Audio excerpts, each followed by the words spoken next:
I'm Lowell and I've kind of moved from collage to a constructionist kind of method that I use. I'm very interested in nature, and I try to make pieces that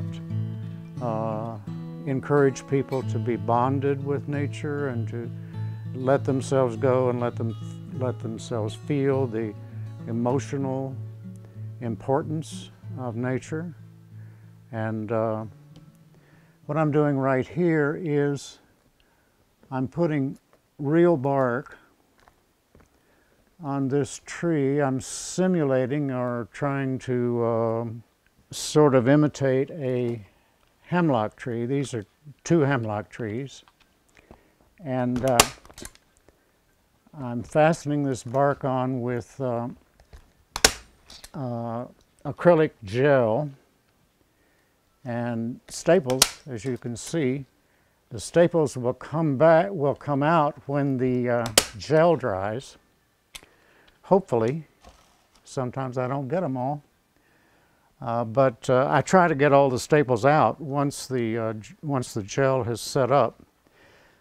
Now, this particular bark that I'm using is not hemlock bark. If I used hemlock bark for this, it would be way out of scale for this. So I'm using a bark that has a texture which is similar to hemlock from a distance, from the distance that is implied by this view. And so, as you can see, I have wet this bark. I've soaked it so that I can cut it easily with my scissors. And this is a nice soft bark, but it's fragile. And so, you know, it's easy to work, but on the other hand, it's also easy to break it. And I will have to work this bark up here until it's kind of like a puzzle, you know, just fit it and cut little pieces to go in the spaces that are left over. I have to get the bark entirely coated in gel to hold it together and to preserve it. And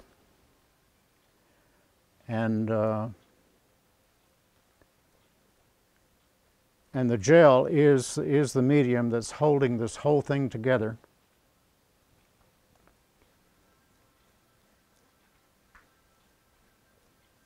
And it's also filling the bark. This part down here I've already done in advance, and this is already filled. This is not filled. I just started filling this a little bit.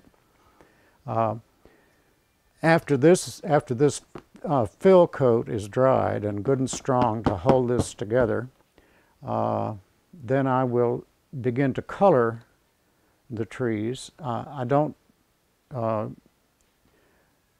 just leave the bark the natural color, because that wouldn't work visually. What I will do is I will paint one side of the tree in a shadow and the other side in light. And then I will unify all of these colors so they all go together, they all work together and look like one tree. So here's a little place that needs to be filled right in here. And that little piece seems to work pretty well. So we'll let that do that job.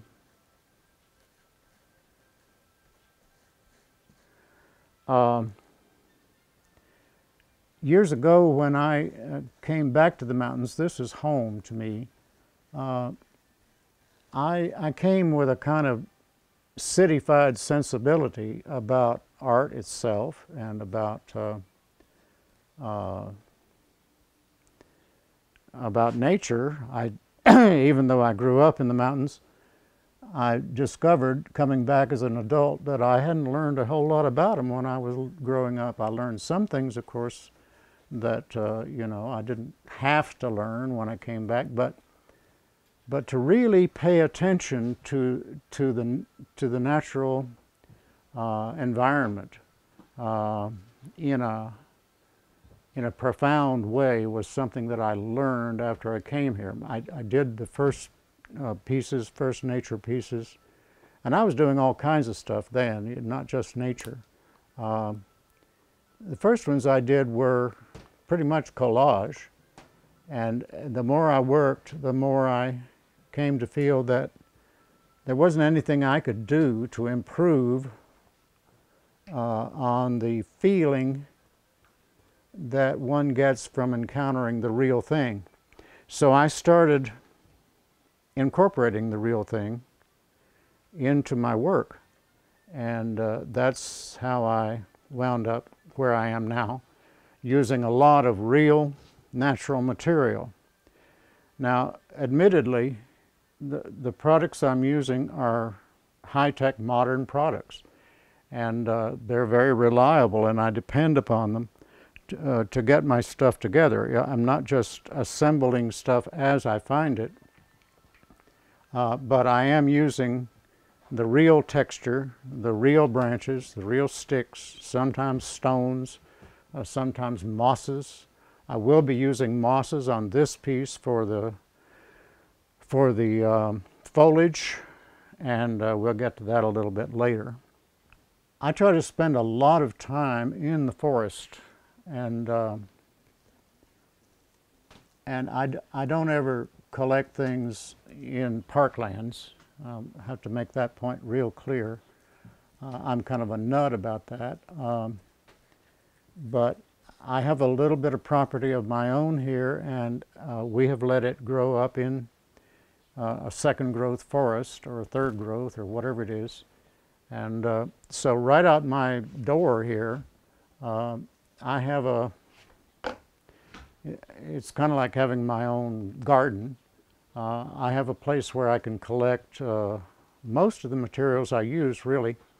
I can get weed stems, I can get root material, I can get barks from different kinds of trees, and I select the bark for texture like in this case, I'm simulating hemlock trees, and hemlocks are a specialty of mine. Our eastern hemlock is threatened, and I have done a major exhibition on hemlocks in order to promote their preservation, and so I'm kind of a hemlock guy, and this piece happens to be about hemlocks. Normally my work is quite large. This one is part of a series that are smaller, and they will be they are concentrating on coming in for close detail of a scene rather than an overall scene or view.